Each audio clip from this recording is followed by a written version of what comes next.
চৈতালির মতো কিছু লোকেরা টোকাইরা এবং বাংলাদেশে এসে বাংলাদেশে একটা হিন্দুদের প্রদেশ দাবি করছে। তাদেরকে যে আমরা এখনো বাংলাদেশে ঠাঁই দিচ্ছি, এত সুন্দরভাবে পাহারা দিচ্ছি, কুকুরের পেটে যেরকম ঘি হজম হয় না, হিন্দু নামক যারা উস্কানিদাতা, এই ভারতের দালাল, এই দালালদের পেটে আসলে এই ঘিগুলো হজম হচ্ছে না। আচ্ছা, আমরা দেখছি যে বাংলাদেশে হিন্দু নাম করে কয়েকটা লোক, চৈতালির মতো মানুষ, কিছু মানুষ জড়ো হয়ে বাংলাদেশে একটা হিন্দু প্রদেশ দাবি করছে।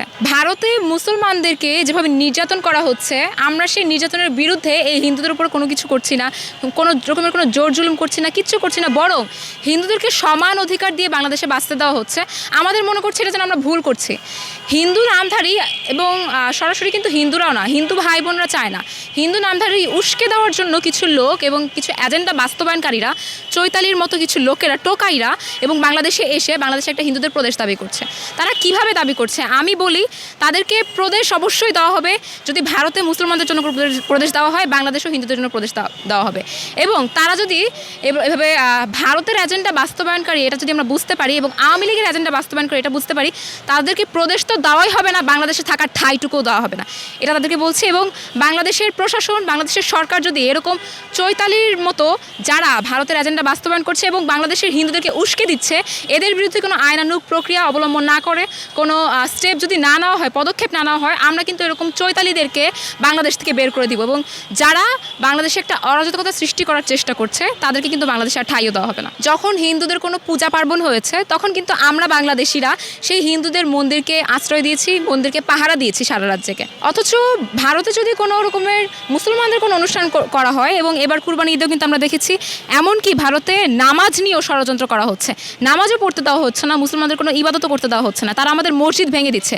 যুগের পর যুগ ভারত আমাদের মসজিদ ভেঙে দিয়েছে, মুসলমানদের উপর নির্যাতন করেছে। সেক্ষেত্রে বাংলাদেশে তো তার 1% আমরা এখনও করিনি। তাহলে বাংলাদেশে কিভাবে হিন্দু নাম করে এই সকল উস্কানি দাতারা বাংলাদেশে বলে যে বাংলাদেশে হিন্দুদের মন্দিরকে ভেঙে দেওয়া হচ্ছে, এবং তাদেরকে যে আমরা এখনও বাংলাদেশে ঠাঁই দিচ্ছি, এত সুন্দরভাবে পাহারা দিচ্ছি, আমার মনে হচ্ছে তাদের আসলে এই জিনিসটা হজম হচ্ছে না। কুকুরের পেটে যেরকম ঘি হজম হয় না, এই হিন্দুদের পেটে এরকম আসলে হিন্দু নামক যারা উস্কানিদাতা, এই ভারতের দালাল, এই দালালদের পেটে আসলে এই ঘিগুলো হজম হচ্ছে না। এই যে সুখ শান্তি, যে সুখে তারা বাংলাদেশে আছে, এখনও সেফে আছে, সেফ এক্সিটে আছে, তাদের আসলে সহ্য হচ্ছে না।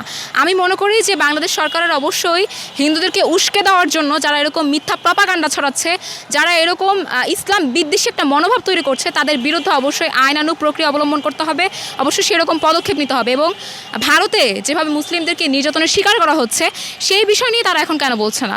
হিন্দুরা যে হিন্দু নাম করে যারা এরকম এত সচেতনতা দেখাচ্ছে যে বাংলাদেশ একটা সাম্প্রদায়িক দেশ, বাংলাদেশের সকল ধর্ম বর্ণ নির্বিশেষে সকলেই থাকতে পারবে, সবার সমান অধিকার, তাহলে মুসলিমদের নিয়ে তাদের এত সমস্যা কোথায়? মৌলবাদীদের বিরুদ্ধে তাদেরকে আমরা মাঠে কেন দেখছি? মৌলবাদী হোক বা যে ধর্মের হোক, তাহলে মৌলবাদীদের ক্ষেত্রে তাদের এত সমস্যা কোথায়? যদি বাংলাদেশ সব ধর্মের দেশই হয়, তাদের বেলায় কেন এরকম 16 আনা বরাবর করতে হবে? এবং তাদের পেটে যে ঘি হজম হচ্ছে না, আমি মনে করি তাহলে ভারতে হিন্দুদের, মুসলিমদেরকে যেভাবে নির্যাতনের মাধ্যমে রাখা হচ্ছে, বাংলাদেশেও হিন্দুদেরকে সেরকম নির্যাতনের মাধ্যমে রাখা হোক।